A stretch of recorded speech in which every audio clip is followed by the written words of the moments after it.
Good morning, and thank you for joining us. I'm pleased, as always, to be joined by Dr. Lawrence Lowe, Peel's Medical Officer of Health.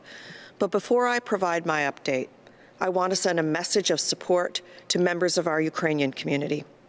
My thoughts are with you and with your loved ones.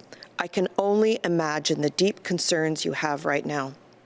Mississauga stands in solidarity with the people of Ukraine, as well as those around the world, in strongly condemning this brazen and unprovoked attack on Ukraine and its sovereignty.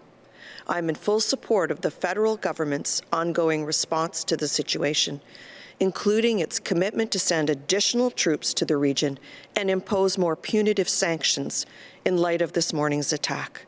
My thoughts and prayers are with the people of Ukraine. Slava Ukraini. And now for my COVID update.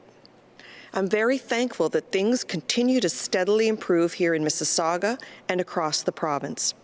Each and every day, we get one step closer to life returning to normal, and like many residents, after 2 years of so much uncertainty, this makes me very happy. It's no longer just a glimmer of hope that better days are ahead. It's fair to say they're here now. We have a highly vaccinated and highly boosted population and are dealing with a variant that, while more transmissible, appears to be less severe, especially for those who are vaccinated and boosted. 50% of residents 5 to 11 years old have received at least one dose, which is a huge milestone and brings us to 85% two-dose coverage. And over the Family Day long weekend, we also saw a huge bump in the number of 12 to 17-year-olds getting their boosters. COVID signals in our wastewater continue to decline, as does our positivity rate, which is now at 7%, down from 9% last week. Steady improvements we've seen over the course of the past 5 years has taken an enormous amount of pressure off our hospitals. I think I said 5 weeks. This week, Trillium is dealing with about 60 COVID hospitalizations and 8 patients in the ICU. Less than a month ago, these numbers were 4 times as high. I'm incredibly relieved that we've been able to turn things around in such a short period of time. Because of these improvements, the province further eased COVID restrictions last week, which is helping accelerate the recovery process for many of our businesses. And this coming Tuesday, we'll see the lifting of remaining capacity limits as well as proof of vaccination requirements. However, some businesses may still choose to require proof of vaccine to add an additional layer of protection for their customers, their clients, and their employees. What's clear is that we're now at the point where we can learn to live with this virus. But I'm also cognizant that some residents feel we're moving too quickly, given where we were just a month ago. The reality is that for nearly 2 years, this virus has largely dominated our lives. We've made enormous sacrifices to protect ourselves, our loved ones, and our community. At several points, we were forced to completely isolate from everyone except those we live with. Many of us couldn't visit elderly parents at long-term care homes. Kids missed months and months of in-class learning, sports, and their time with their friends and their classmates. We all missed holiday gatherings and dinner parties with friends. And so many businesses across our community were forced to shutter their doors. So I completely understand why some people may be nervous or a bit hesitant as we enter a new phase of the pandemic with fewer public health measures in place, or may question whether all the gains we have made are being put at risk. I'll be honest, it's taken me some time to fully understand this and get my head around just how quickly this transition is happening. But what gives me some degree of confidence is that I know that the Premier would not hesitate to rethink this approach and apply an emergency brake if the trends went in the wrong direction, especially for our hospitals, if they were under stress or serious threat once again. I also take a lot of comfort knowing that Dr. Lowe is at the helm of public health here in the region of Peel. Over the course of the pandemic, he has done everything in his power to protect residents and hasn't shied away from putting additional measures in place when they're needed. While we hope to never go backwards, I know that Dr. Lowe is ready to respond if needed. We do, however, have to remember that a big part of the new normal means that we will be still constantly monitoring public health trends as we move forward. And if need be, the province should not hesitate to respond quickly with the tools that we know that have been effective in the past. Whether that's continuing to provide paid sick leave to workers, wearing masks, making more boosters available, or requiring proof of vaccination in certain settings. Mississauga, there is a lot of hope on the horizon. And I'm very relieved that businesses are now able to start the process of fully recovering. And residents are able to begin finding a sense of normalcy in their lives. And as we do so, I urge all Mississaugans to keep making responsible choices, including isolating when they have symptoms and wearing a mask when required. And as we've heard Dr. Lowe say time and time again, the most single important thing that you can do to protect yourself is getting vaccinated and boosted when you're eligible. And on that note, I'd like to invite up Dr. Lowe to give his update.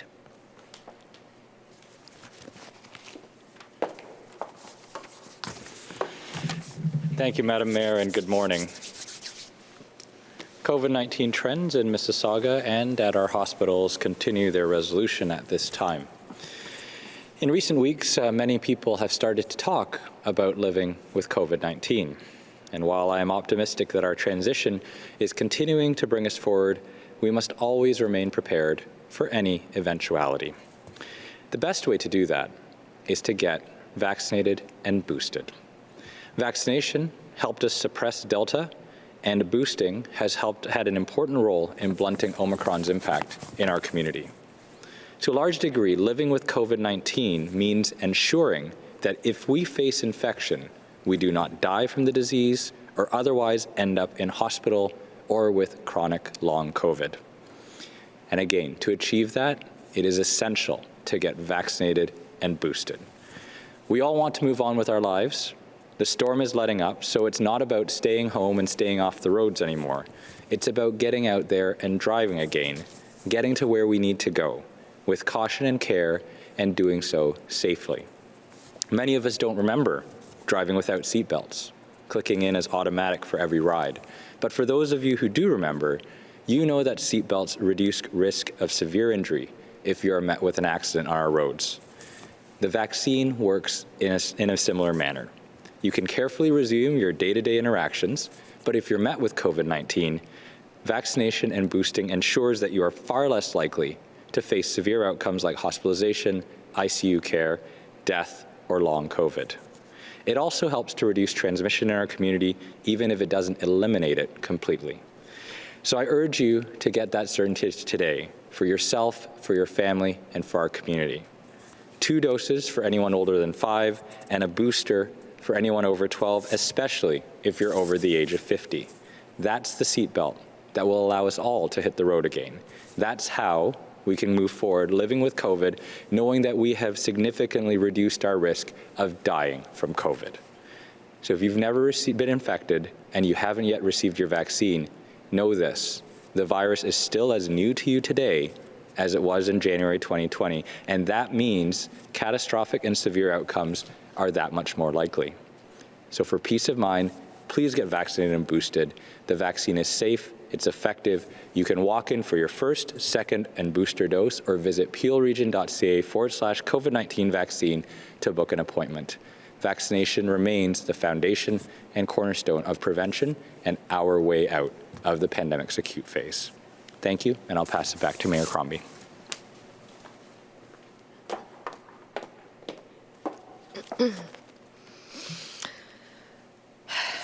Thank you, Dr. Lowe. I just wanted to take the opportunity to thank our incredible works and maintenance team, as well as the other staff at the City of Mississauga who have been working around the clock to help respond to the severe weather we've seen lately. Heavy rain and melting snow raised our water levels along with many of our streams and rivers last week, resulting in some minor flooding across our city. It was all hands on deck as our crews cleared city drains as well as catch basins, and while also salting streets and clearing roads, sidewalks, and bus stops after we received 14 centimeters of snow last Thursday. We've also been paying particularly close attention to the ice jam along the Credit River that led to a significant amount of flooding in Brampton. We continue to monitor this situation closely as Brampton works to release more ice. But staff don't expect there to be a significant impact on Mississauga. I want to thank our crews for being proactive and taking the time to go door to door in Meadowvale Village to alert the residents of the flood warning and to provide them with all the information they need to stay safe. Last, I want to take the opportunity to remind everyone of the very exciting virtual Black History Month celebration I'm hosting, along with the Black Caucus this evening. Our MCs for the evening will be TV radio personality Kevin "The Voice" Carrington and Shelley Scott England from the Black Caucus. We have a wonderful lineup of music talent, artists, and speakers, including Toronto Argonaut legend and current General Manager Michael Pinball Clemens, Member of Parliament Greg Fergus, Member of Provincial Parliament Laura May Lindo, and Mississauga's Poet Laureate Iomede Bayowa. And I'm absolutely thrilled that Mississauga's very own Luna L will be performing live. Luna is a rising star, and she's received accolades from some pretty big names, including none other than basketball legend Shaquille O'Neal. Please go to my social channels to register for this great event or visit the City of Mississauga's website. Our clock tower will also be lit in the Pan-African colors tonight in honor of Black History Month and our celebration. Tonight's celebration is a particularly important one, as along with members of council, I'm fully committed to doing more to celebrate the history, culture, and achievements of the Black community in Mississauga, to take meaningful action against anti-Black racism and discrimination, and to empower and make space for Black community members to have a say in the decision-making process at the city. I hope you can all join in tonight. You really won't want to miss it. And now, along with Dr. Lowe, I'm happy to take questions from the media. Your first question is from Steve at Mississauga News. Go ahead, Steve.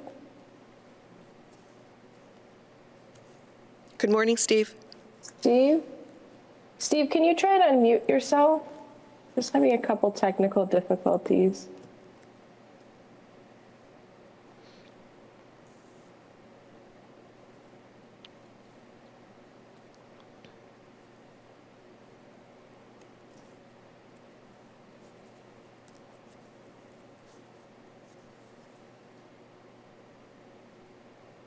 Bear with us a moment.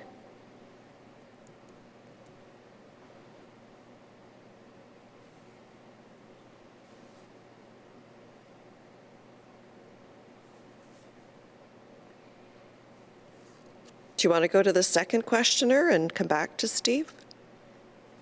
Okay, so our next question is from Declan within Saga. Can you go ahead, Declan? Yes, good morning, Mayor Crombie. How are you? Good morning. I'm very well. Thanks. I know the Dundas Bus Rapid Transit project is moving forward. The release this week of an environmental project report that's now open for public comment. I know the Hurontario LRT gets all the headlines, especially lately. Can you maybe talk about the Dundas BRT a little bit and why it's important to residents? It's absolutely very critical to connect City of Toronto at Kipling Station right through Mississauga and all the way to the town of Dundas. So this is very important. We are very pleased that it has now been announced for funding and the environmental assessment will proceed.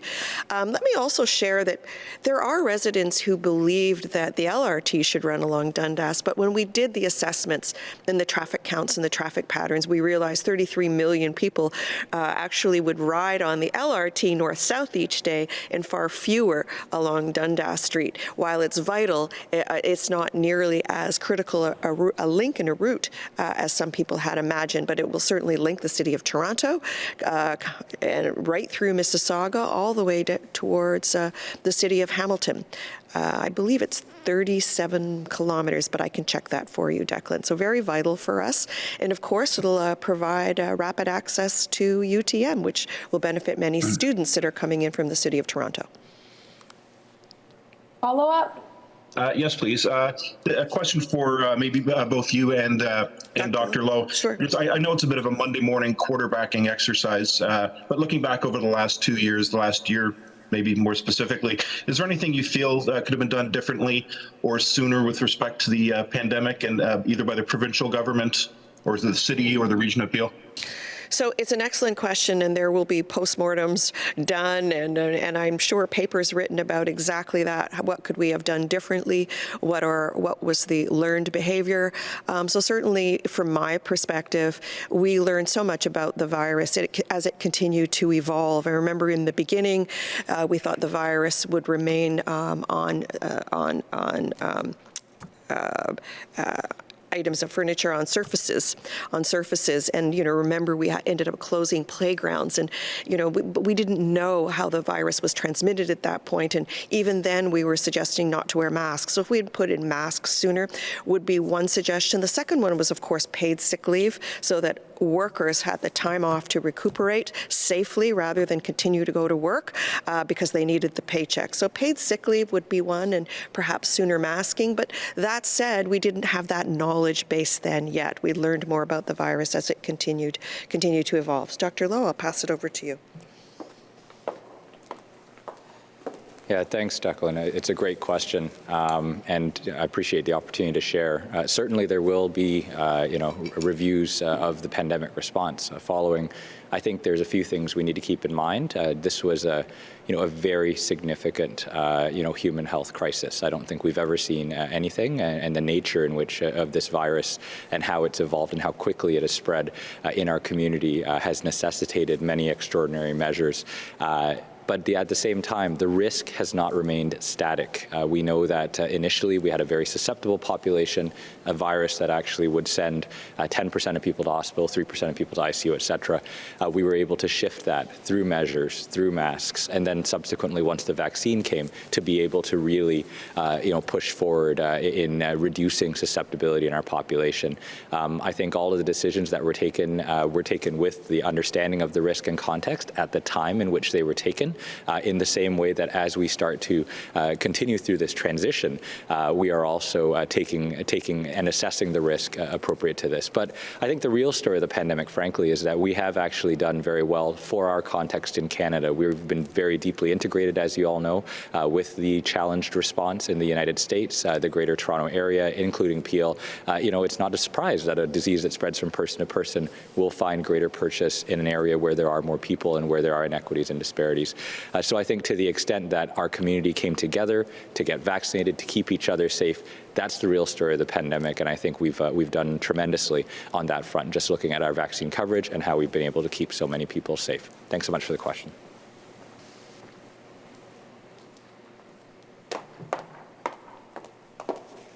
Our next question is from Steve with Mississauga News. Go ahead, Steve. Welcome, Steve. Good morning, Mayor Crombie. How are you? Very well, thank you.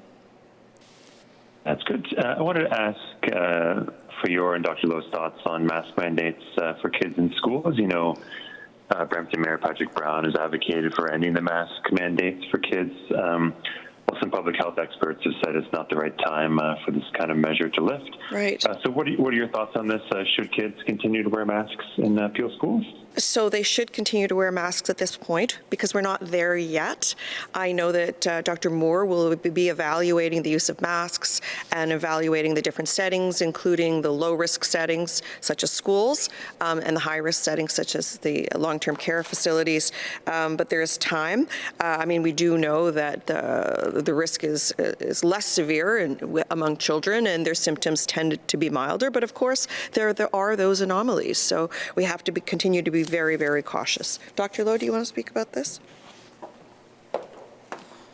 Thanks so much, Mayor Crombie, and thank you for the question. Certainly I've had conversations as well with Mayor Brown, and I advise that the Ministry of Health is currently looking at this. I think it makes sense, to look at all the measures, certainly in the school setting, as well as the broader measures and the use of masking throughout the community.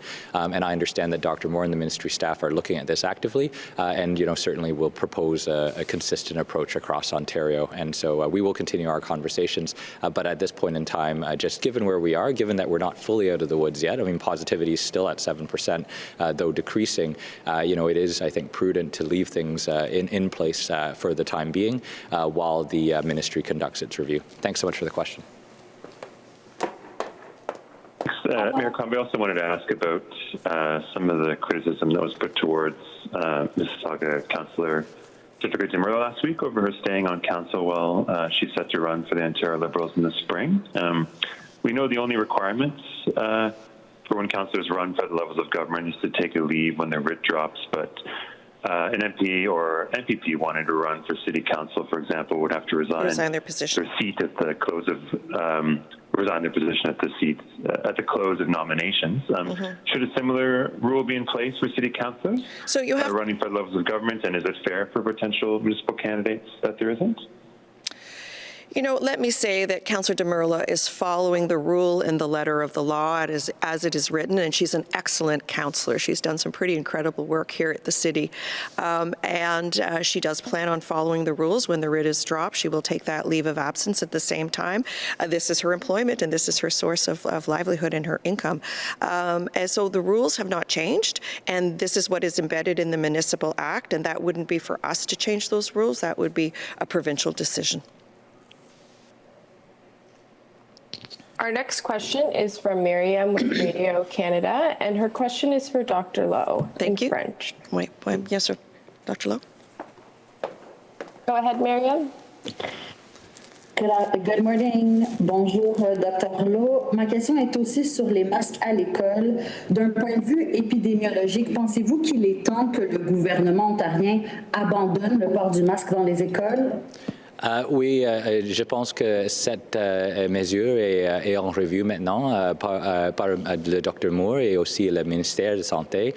Je pense que c'est nécessaire d'avoir une approche dans toute la province qui est consistante. Et alors, je suis en attente de la décision finale de le ministère, mais le dialogue continue. Merci beaucoup pour la question. Est-il y a une question suivante? Yes, in French, if you could please speak to the fact that it's better to leave things in place, like you said in English, if you could also convey that thought in French. Oui, d'accord. Pour ce moment, nous avons une positivité de 7%. C'est plus de notre taux, le taux de 3% qui est proposé pour l'Organisation mondiale de la santé. Et je pense que pour ce moment, c'est nécessaire d'adhérer le statu quo et d'attendre le review de le ministère. Merci beaucoup.